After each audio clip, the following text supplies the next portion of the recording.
m'avez posé cette question. Ah voilà. En gros, aux gens qui votent Macron, on leur demande tu votes pour ou pour faire barrage. Et aux gens qui votent Marine Le Pen aussi, tu votes pour ou tu votes pour faire barrage. Et vous avez les résultats là. C'est-à-dire que chez les électeurs Macron,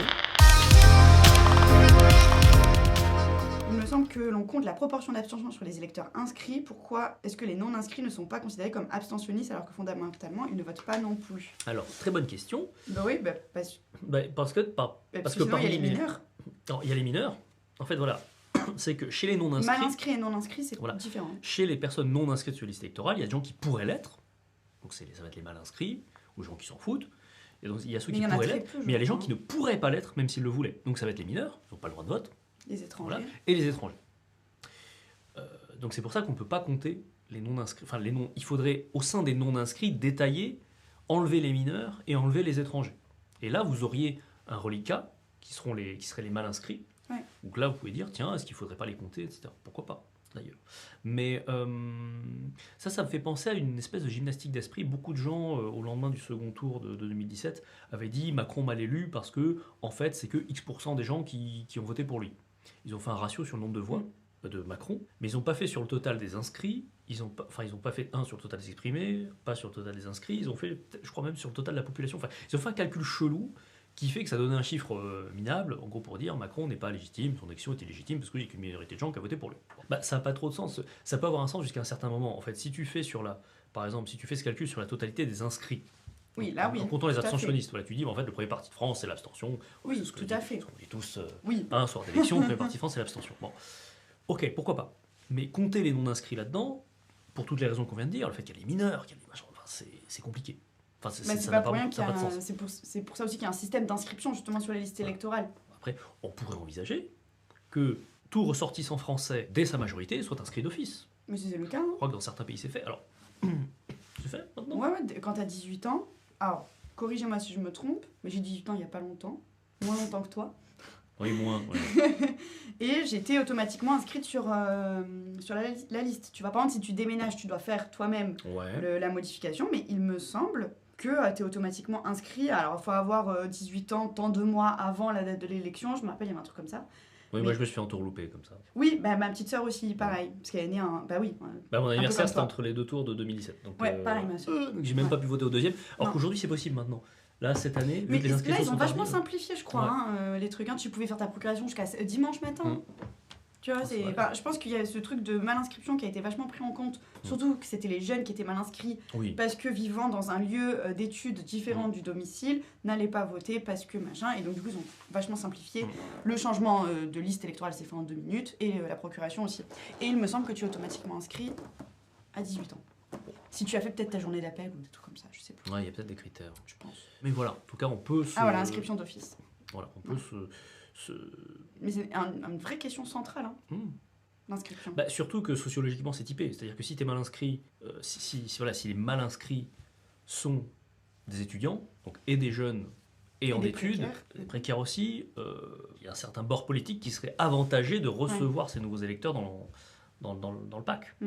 Voilà, donc il y a un vrai Tout à enjeu. Et des gens critiquent souvent le système, la loi électorale telle qu'elle est faite, en disant qu'ils cherchent à exclure les jeunes, parce qu'en gros, les gens aux commandes décisionnaires de ça sont plutôt du bord que les jeunes n'aiment pas. Et ça, pourquoi pas? Enfin, c'est le sens des réactions qu'on a beaucoup vu, le seum d'une partie de l'électorat qu'on a beaucoup vu au lendemain du premier tour. Beaucoup de jeunes ne comprenaient pas Ouais. les résultats, parce que autour d'eux, en gros, autour de soi, on a des gens qui nous ressemblent. Donc, quand on voit un résultat à l'échelle nationale qui n'a rien à voir avec son la idéologie chute et celle est de dure, ses... Pour rappel, et je crois qu'on le disait au dernier Data Date, pour enjoindre le plus de jeunes possible à aller voter, ou en tout cas à s'exprimer dans le cadre du vote, c'est que sur la population majeure, les moins de 35 ans, c'est un quart. Donc les moins de 35 ans sont en infériorité numérique assez éclatante par rapport à leurs aînés. Donc déjà que les jeunes, admettons que les jeunes soient homogènes, ce n'est pas le cas, mais déjà que les jeunes sont en minorité, si tout le monde ne va pas s'exprimer pour faire contrepoids contre les vieux, il n'y a aucune chance de gagner, aucune chance de l'emporter, aucune chance de faire avancer les choses. Donc voilà, tout ça pour dire le message de participer, c'est jamais en vain.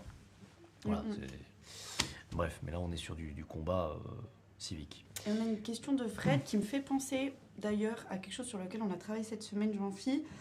Probablement que dimanche, il y aura plus de gens qui vont voter contre que pour le candidat. Bref, voilà. Et quand il y a une majorité de gens qui votent contre, les décisions politiques sont mal acceptées. C'est une question qu'on a posée dans le Rolling, justement, cette semaine, la semaine dernière.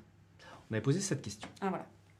En gros, aux gens qui votent Macron, on leur demande, tu votes pour ou pour faire barrage? Et aux gens qui votent Marine Le Pen aussi, tu votes pour ou tu votes pour faire barrage? Et vous avez les résultats là. C'est-à-dire que chez les électeurs Macron, les gens qui nous disent au second tour, je vais voter Macron, 54% nous disent parce que je veux que Macron soit élu président de la République. Parce que je le veux. Voilà.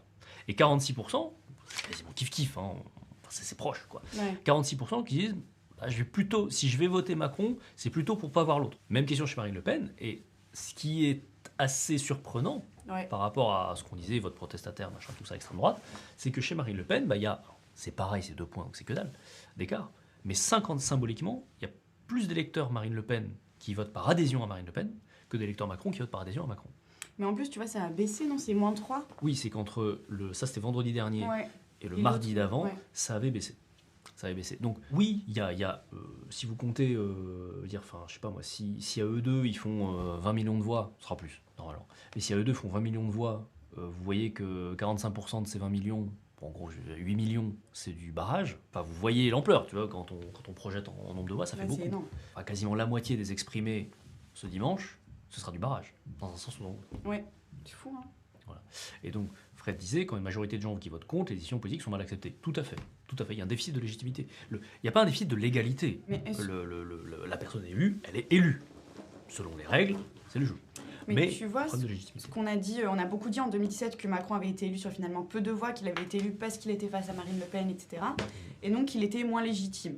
Mais après, quand il y a eu les législatives en 2017, c'était raz-de-marée en marche. Oui. Et donc, grosse majorité à l'Assemblée nationale. Est-ce que ça n'a pas un peu, tu vois, relégitimé du coup son truc? Ok, il a gagné une élection face au RN, mais en fait, il en a gagné beaucoup plein de petites dans les circonscriptions. Oui, alors même s'il y a l'effet particulier de l'effet de souffle de la présidentielle sur les législatives. Tout à fait. Non, oui, tout à fait. Mais tu vois, ça peut nuancer le truc de juste votre barrage, donc pas légitime. Ça a pu remettre certains compteurs à zéro.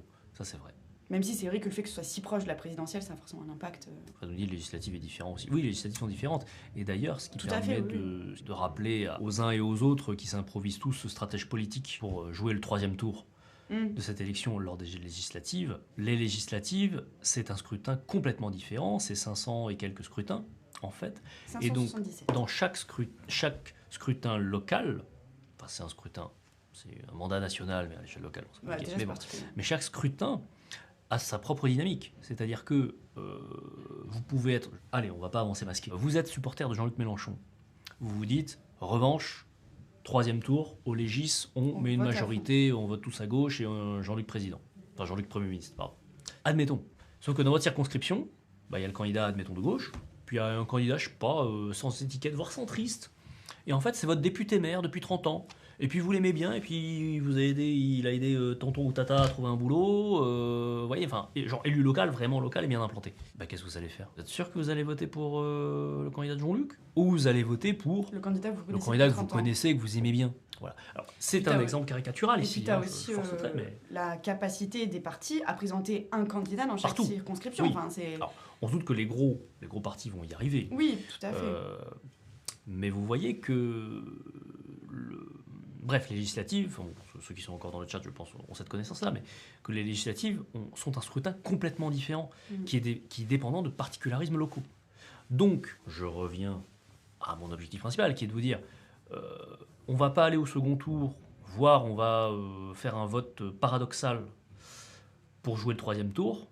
C'est toujours mieux de blinder le résultat du second tour et de jouer le 3e tour ensuite. Parce que le 3e tour, il sera pas du tout facile. Il y a tellement plus de variables qui font que... En plus, là, il y aura du temps entre les deux. Ouais, il y aura du temps, le soufflet peut retomber. Beaucoup de choses peuvent arriver, donc c'est très risqué de faire des plans sur la comète sur les législatives. Même nous, en interne d'ailleurs, en tant qu'institut de sondage, les législatives, c'est une matière assez difficile à appréhender. On peut publier des rapports de force nationaux qui ne seront pas si éloignés que ça de la composition de l'Assemblée nationale au terme des législatives, mais ça ne va pas de soi. Les législatives, c'est une élection compliquée à aborder, et donc commencer à faire des calculs à la noix sur les législatives, c'est très périlleux. C'est très périlleux. Le risque, en gros, c'est que vous perdiez tout. Enfin, que vous vouliez faire deux choses en termes politiques dans le pays et que vous perdiez et l'une et l'autre. Ah ouais. Donc bon, jouer le second tour déjà. On verra le troisième tour après. Là, il remarque de Fred, je crois qu'on peut lier, comme on parlait du vote contre, vote contre et manifestation dans la rue, voire même les jours de grève. À analyser. Alors moi, je suis pas du tout d'accord. Vas-y, dis-nous. Pardon. Dis-nous. C'est pas que je suis pas d'accord. Mais je pense que le vote et la manifestation, voire la grève, ce sont 3 répertoires d'action très différents qui n'ont pas le même but et qui ne sont pas mobilisés ni pour les mêmes causes, ni par les mêmes personnes. Par exemple, ce que tu disais tout à l'heure, on voit que les jeunes, ils manifestent beaucoup. Quand il y avait les grandes marches climat, quand il y a des grands mouvements étudiants ou lycéens, il y a beaucoup de jeunes dans la rue. Pour autant, on sait que ces jeunes-là ne votent pas beaucoup. Donc, est-ce qu'ils vont aller voter contre et aller manifester ? Certains oui, certains non. Je ne suis pas sûre que tu puisses faire le parallèle. Oui, tu ne peux pas décalquer les deux populations. Il y a des vases communicants forcément, mais il y a aussi des différences. Voilà, tu as beaucoup de gens qui sont dans du militant d'organisations non partisanes. Je pense à des syndicats, des associations ou à des collectifs qui vont se dire moi je ne vais pas aller voter parce que je ne veux pas justement voter contre, mais par contre demain je serai dans la rue pour... c'est un discours qu'on entend beaucoup, j'ai l'impression, chez les jeunes. En tous les cas, les 3 éléments cités ici, comme tu le disais très élégamment, Louise, font partie du répertoire d'action politique. Les 3 sont tout aussi légitimes, de façon des droits. Voilà pour ce data date d'entre-deux tours. C'est tout pour nous, il est l'heure d'aller manger. En tout cas, merci aux participants de ce chat, Unexpected, Fred, Jiver, plus loin, j'en oublie sans doute, mais en tout cas, voilà, merci d'avoir participé, c'était très intéressant. On se retrouve dans 2 semaines, et sur ce, pouf, je vous dis à bientôt. Vous pourrez retrouver les best-of des précédents datadates donc sur cette chaîne YouTube, où on a notamment Vote caché Eric Zemmour, on s'est expliqué là-dessus. Égalité au travail, égalité homme-femme au travail. On a parlé aussi du sondage qu'on a fait pour vous, One Piece versus Naruto, que préfèrent les Français. Abonnez-vous, comme le dit Unexpected, surtout pour la prochaine, ce sera le débrief du premier tour. À la prochaine, votez et